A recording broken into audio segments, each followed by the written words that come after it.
François Ier. François Ier est un roi du XVIe siècle. Il devient roi à la mort de Louis XII quand il a 20 ans. Si vous vous souvenez de ce que vous avez appris sur Anne de Bretagne, il était marié à Claude de France, la fille de Louis XII et d'Anne de Bretagne. C'était un roi qui aimait les arts, un roi guerrier qui a agrandi le royaume de France et un roi qui a renforcé l'autorité du roi dans tout le royaume. Sur cette peinture, le peintre du roi, Jean Clouet, a voulu montrer beaucoup de choses. Il a voulu montrer par qui le roi est entouré et il a aussi voulu montrer son pouvoir. En effet, c'est un premier document historique qui montre la cour du roi de France. Ce qu'on appelle la cour du roi, ce sont tous les personnages importants ou non, des courtisans, des nobles, qui accompagnent le roi partout, qui vivent avec lui et sa famille et qui le suivent partout lorsqu'il se déplace. À l'époque, François Ier se déplace beaucoup. Observez bien cette image, nous allons revenir sur des détails de cette peinture. Cette peinture représente François Ier. Il est au centre et assis à une table, et debout tout autour de lui sont les autres personnages. C'est le seul personnage à être sous une tenture, c'est-à-dire un tissu bleu avec des fleurs de lys en couleur or, ce qui est une manière pour le peintre de mettre le roi en valeur. Le roi écoute un homme en noir à gauche, qui lit un livre qu'il a traduit en langue française. Cet homme s'appelle Antoine Maquot. C'est le traducteur des 3 premiers livres d'un auteur célèbre qui s'appelle Diodore de Sicile. Il s'agissait d'un livre très important, écrit en latin, et donc que Antoine Maquot a traduit en français. Le roi regarde une seule personne, c'est l'écrivain. Cette scène montre comment François Ier veut donner de lui l'image d'un roi cultivé, aimant les arts et les lettres. Sur cette peinture, au premier plan à droite, on remarque un homme de l'armée. On le reconnaît parce qu'il porte une épée.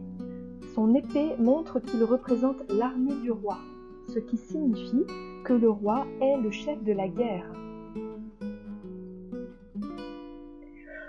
Sur cette peinture se trouve aussi un homme habillé en blanc et rouge avec un bonnet rouge sur la tête.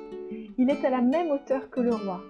C'est un homme d'église, ce qui montre que le roi est l'allié de l'église, ce qui est très important dans un temps où tout le monde, ou presque, croit en Dieu. Les enfants du roi sont là aussi, pour dire à ceux qui regardent cette image, quand François Ier sera mort, la dynastie royale continuera avec nous, nous sommes ses descendants. On voit également 2 animaux, un singe sur la table et un chien. Ce chien est un lévrier, un chien de course qui court très rapidement.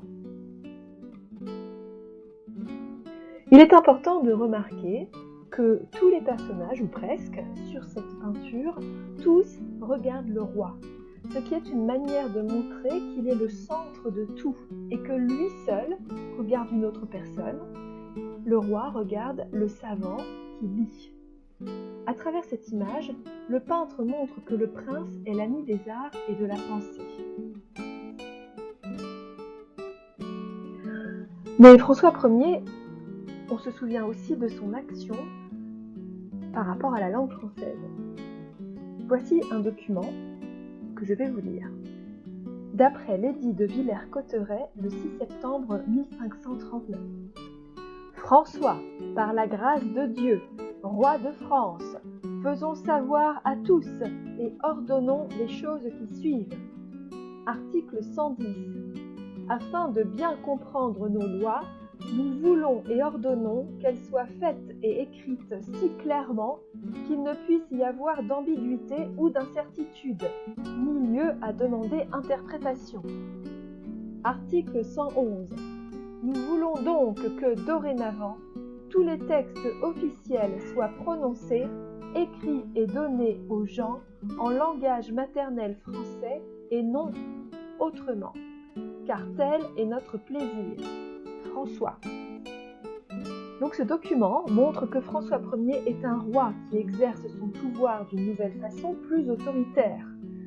Il dit « nous voulons », d'accord, par la grâce de Dieu, nous ordonnons.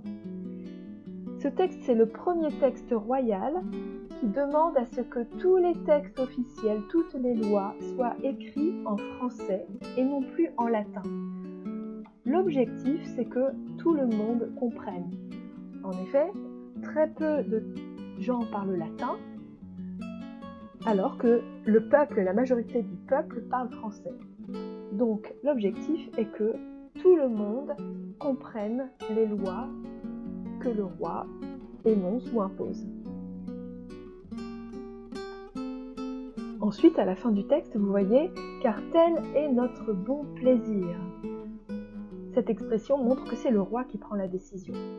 François Ier est donc un roi qui montre sa puissance et son autorité.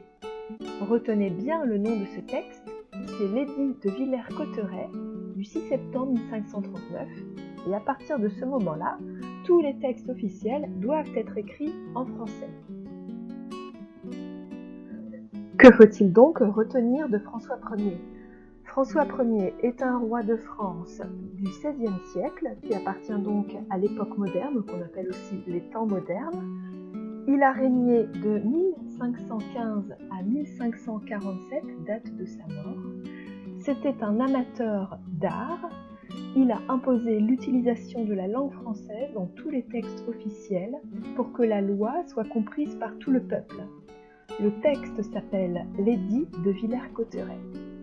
La prochaine fois, nous verrons pourquoi et comment François Ier a utilisé l'art pour montrer sa puissance et ce qu'il a fait pour faire connaître des nouveaux peintres et des nouveaux artistes et des nouveaux scientifiques.